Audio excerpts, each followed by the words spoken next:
Hey there, and thank you for coming to my channel. Off Topics Gaming here, and today I'm going to be discussing Classic World of Warcraft in terms of player motivation, engagement, and ultimately satisfaction out of their experience. So I'll just start this off by saying that satisfaction and engagement, as well as player experience, is mainly attributed to the motivational structures and systems that a game has in place, which are often designed to imitate the real world in terms of goal setting behavior and satisfaction. This motivational structure, or treadmill, is essentially the reason why somebody would continue playing a game and continues to log in daily. In terms of Battle for Azeroth, think your emissaries, world quests, weekly caches, etc. These systems somewhat change with each expansion, as Blizzard continually adapts how they motivate players to certain behaviors in game. Over time, I believe that the incentives and ultimately the goals behind the systems have shifted away from why I believe Classic was successful in the first place. And in this series, I'd like to take a deep dive into the motivational breakdown of Classic World of Warcraft compared to Battle for Azeroth to determine if there really are compelling reasons and incentives to play both versions of the game. I plan on doing this by examining the following categories in information-driven videos to provide an opinion on why you may or may not feel compelled to play either version of the game. So for one, this video I'll be discussing questing and gear. I will then be discussing attunements, dungeons, rating, catch-up mechanisms, and reputations. Then I will be discussing professions. I'll then discuss PvP. And lastly, I will discuss MMORPG elements, leveling, and the world. So in this video, I will be discussing the motivations, incentives, and goals I believe Blizzard had in mind regarding Classic World of Warcraft's questing and gearing systems. We'll then compare these to Battle for Azeroth's respective designs to determine which elements I find better motivated and incentivized for player engagement and overall player experience. So, the first thing that I want to mention is that the game, especially in Classic, is designed in a way that's much less accessible. And what I mean by that is that there are a bunch of inconveniences which are specifically designed to make you feel like you're in a daunting, unforgiving, and real environment. And this is definitely still the case when discussing quests in vanilla World of Warcraft. So in Classic, quests are more of guidelines to grinding than the be-all, end-all that you see in modern World of Warcraft for leveling. As quests are more scarce in vanilla than in retail, and for the most part completely non-linear, you will often have to decide between traveling or grinding, or a combination of both. If you're me, it's the running while auto-attacking something. Often quests will implore you to travel to faraway zones or cross to the Eastern Kingdoms or Kalimdor. In addition to this, Classic WoW has been designed in a way that if you mainly want a quest, you'll be required to travel to many zones throughout your levels, as I just previously mentioned. And in many cases, actually, this involves hopping between zones for an optimal questing experience. So, in terms of the Horde, there's a point where I think it's 15 or 16, where you go from the Barrens, you go to Stone Talon, and then you go back to the Barrens. The implications of this is that Blizzard's actually incentivizing the players to explore and expose themselves to the world itself. And through this, you're likely to interact with players in the world. And so, kind of on that token, I just want to say it's certainly no coincidence that there are early level group quests. One that's off the top of my mind is Arachnophobia for the Horde and Stone Talon Mountains, and of course Hogger for the Alliance. And again, this further emphasizes that interaction between players.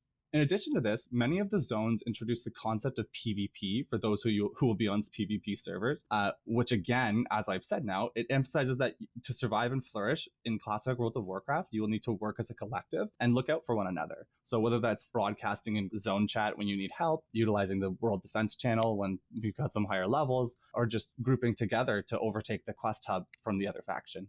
So overall, questing in vanilla is very enjoyable, but can be sparse, on top of the mobs themselves being more challenging to fight than in retail, depending on your class, which in turn, this will make grinding as well as interacting with the world a bit more challenging and a bit more interesting.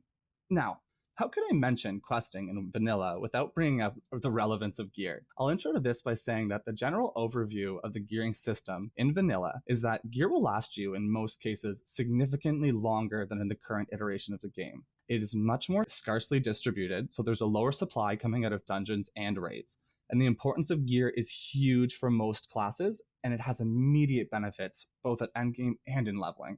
So, focusing in on the scarcity of the gear in vanilla, this can especially be the case when leveling up, as quest rewards, excluding class quests, are not class specific. As a result, a lot of the gear will be a hit or miss for usage, and that will make the desire for greens, blues, and even epics that much higher. As a result of this limited supply of gear, Blizzard has cleverly put certain leveling best in slot items behind class quests. And I know this is certainly the case with Warlocks to get their robes and offhands, I'll show on screen, Warriors to get the Whirlwind Axe, and Paladins to get the two-handed mace, I believe at level 18 to 20. So essentially, this reward structure and design, it incentivizes players to explore the world, and in many cases by foot. And you have to interact with it firsthand. Now, many of these quests require large world travel, and in part to conquer dungeons or elite mobs in order to finally achieve the requirements for that quest. So that's really big, and that really motivates the player to go out and explore instead of just rush to max level.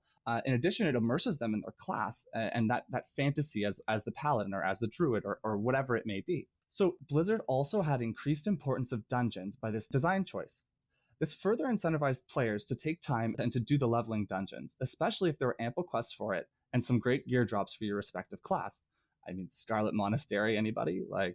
In terms of what this does motivationally for the player, both quests and dungeons can provide longer term rewards for the player to work towards throughout both leveling and the end game. Whether you're working towards a long-winded chain quest or farming for Iron Foe from Blackrock Depths, the game is designed to provide meaningful milestones along the way so that you feel your effort is moving you towards your goal. As the player progresses and puts effort in, they progressively get closer to an end reward, ultimately accumulating in them feeling more engaged with the process, more motivated to continue playing the game, and ultimately more engaged with the world around them.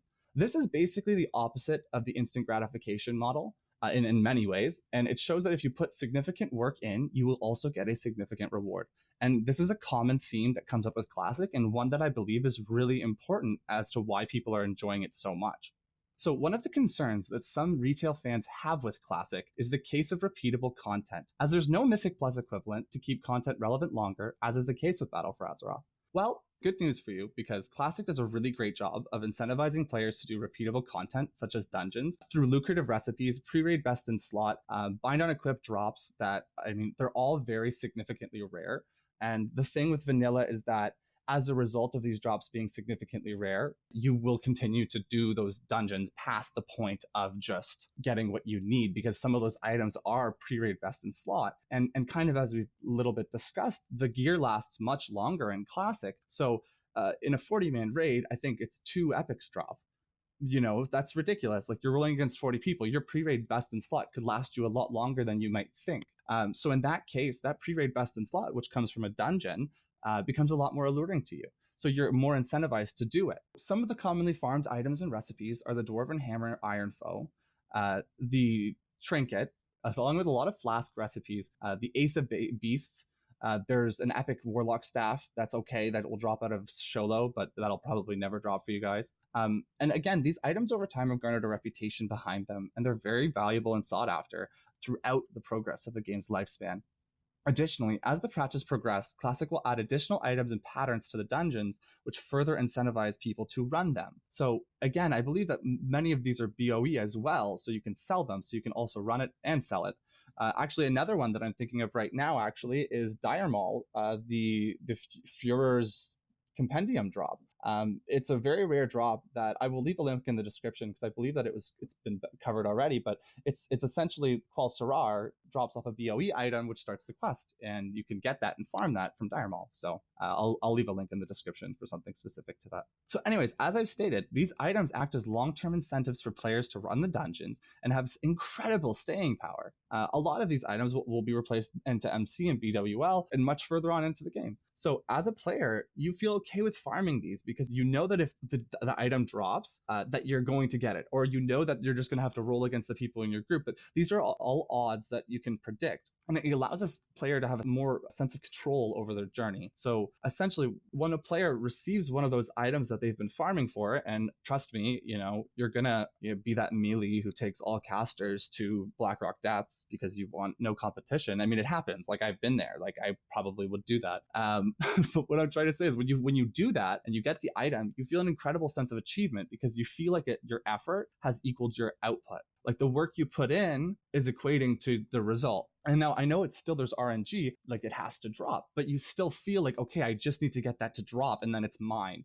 So you do feel more autonomy. You feel like you have a bit more control over that process. So, and this is just like an essential theory of motivation, and it works well to inspire people to continue to play towards something because they feel a sense of achievement from it. They don't feel like it's a certain degree of luck, but it's also not a certain degree of luck because you can just farm that until it drops, if that makes any sense. So when we begin to take a look at how gearing compares to the Battle for Azeroth model, I think we first really need to understand what additional randomness does to our sense of satisfaction and motivation. So when you introduce an extreme amount of randomness into the theory of motivation, you essentially are inserting this between your exerted effort and the reward you get. You actually start to dismantle the satisfaction and the correlation the player feels when exhibiting the action in question. And you begin to introduce a significant feeling of luck instead of achievement. Okay, so let me explain this in human terms to you, because I know that was a lot.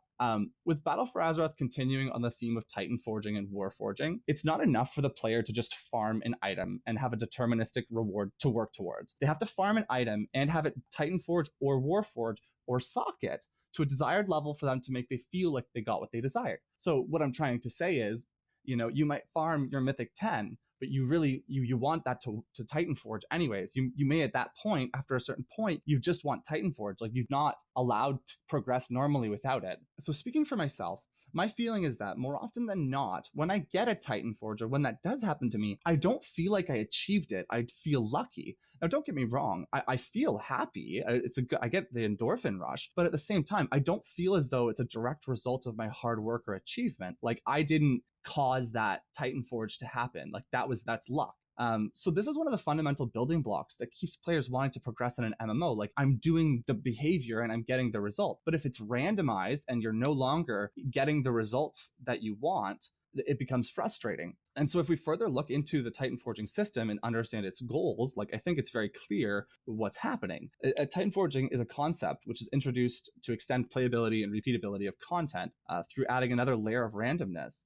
It was introduced in Mist of Pandaria to keep players working towards a goal after they had already reached it. It was essentially a fix for a content drought. Now, I use the word, it's to keep players working towards something, but essentially working towards something, I just said work and I did not say luck. Well, yes, when we look at the theory of motivation and you add in the elements which start to randomize the actions and the results, the actions that you have exhibited and the rewards for doing those actions, it actually does make you more likely to continue the behavior, because if you liked the reward, you're going to want it even more. However, as you do that, the more you do that and the more you realize that your actions and the result are not fully correlated, they're not correlated nearly in the same way that they are in Classic, between you just farm something, you get the drop, that drop is best in slot for X amount of time, and that's it. Whereas in Battle for Azeroth, you have to farm, get the drop, and then luckily get it to go to the level that you want it. And then every season you need to refarm it and hope the same thing happens. Like, that's a lot. Like, that's a lot more randomness than potentially just farming a drop. And that does affect your motivation, because you know that after a certain point in time, you're not farming it. Like, you have less power over it, if that makes sense. So now let's take a step back and let's take a look at the questing and gearing in Battle for Azeroth before I just spend the entire time talking about Titan forging. So questing, unlike Classic, is the mode of leveling for Battle for Azeroth, specifically 110 to 120, what I'll be considering this video on. Grinding isn't necessarily encouraged, but you can still do it. Gear is so abundant that when leveling, you never really feel like you have something which really sucks. In addition, you'll sometimes get lucky and get epic upgrades. Normally, while leveling, your gear is going to be all blues and purples, whereas Classic, especially in the beginning, expect a lot of white screens and maybe a lucky blue. In terms of like specifically questing in BFA, like, it's laced with a very class specific gear that's designed to be good for you. So it's filling those gaps. As a result of it, I don't know if it's just me, but I don't really ever feel the power increase. Maybe it's because you never have those significant gaps in power, or maybe it's because the numbers are so big. I don't really know, but I just don't feel the scaling as much as I used to with Classic. And in some cases, and I know this has been harped on a bunch, but in some cases, leveling from 110 to 120, as you lose your legendary, you would lose power. And that feels weird. When in Classic, it's intended to feel like every time you move up, you feel more powerful. And of course, it's easier because this is the Classic's the original, and Battle for Azeroth is, however many expansions in. But I do feel like that's a real issue that people have. So when discussing gearing for Battle for Azeroth, I'm not going to talk anymore about Titan forging, but the basic motivational structure Blizzard has in place is the following. So you're incentivized to do the thing that requires the least amount of work to get the best result. It's the path of least resistance. It's human behavior. People just do it. So In many cases, this is going to begin with war fronts once you're able to do them, because you're guaranteed the weekly item or whatever it is, the guaranteed warfront quest, and then you get some 340s. So you'll do the war fronts, and then from there you're more likely incentivized to do regular mythics, if not eligible to do some raid finder. At that point, you can move into Mythic Plus, regular rating, like so normal rating. And now the repeatability of content in BFA, as you already know, is through the multiple variants of gear based on the Mythic Plus, Titan forging, multiple levels of raid difficulties, and the players continue to farm because they're either looking for like a base item level increase, or they're hoping for RNG, or they're farming for like the specific item that's really good for their class. But again, like a lot of times they're hoping for RNG. They're hoping that it will upgrade. So something that Blizzard's really worked towards is the accessibility of content, and Battle for Azeroth, that's certainly the case, and you can really customize what you want out of the game. You are able to put in an appropriate time investment with what works with your schedule, and you're also able to get in and get into the action and do things much faster than you're able to do them in Classic. And I do believe that that is certainly appealing, especially to a demographic of people who might not have all of that time and might not want to spend, I don't know, days doing an attunement or walking across the border to do their class quest. And, like it's understandable. However, for me, my problem is that as somebody who's not necessarily interested in mythic rating or high mythic plus, I really don't feel like I have any incentives to continue gearing up or continuing gearing without utilizing the systems that I don't want to do, or hoping for a Titan Forge, which is also something that I don't want to do. At least in my experience, it makes me feel like I have less control over my character's progression and its journey. Whereas before, I'd be like, okay, I have a pre-raid best in slot. I need to get these items. From there, I'm going to progress here, and I know what items I need out of this instance and what items I need to make for my professions, and then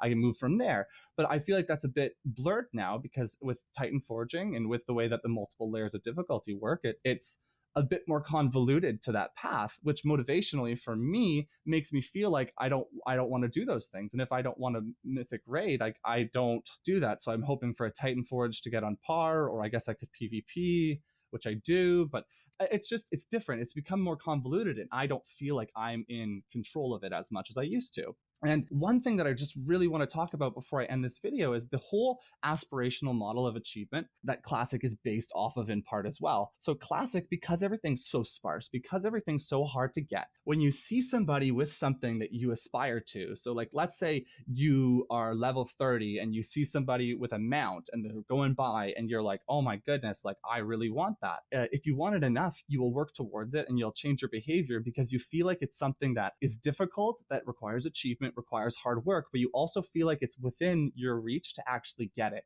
And so you feel like you can actually put effort towards it. And the same thing applies to like tier gear. And so like, let's say you see the warrior with Thunder Fury, or you see the warrior with full tier 2 in Ogrimmar or in Stormwind, and you're just, a little warrior. And you're like, I want to be that someday. Like that's something that I want to be. And because it's designed in a way that these things have meaning to them, you actually do want to aspire to it, and you feel like it's achievable. Whereas I feel like at least in, I almost said Legion, in Battle for Azeroth, I don't necessarily aspire to mythic rating. I respect it, and I love that people enjoy doing it, but I don't personally enjoy doing it. So I can't aspire to it. So I don't see that gear and aspire to that.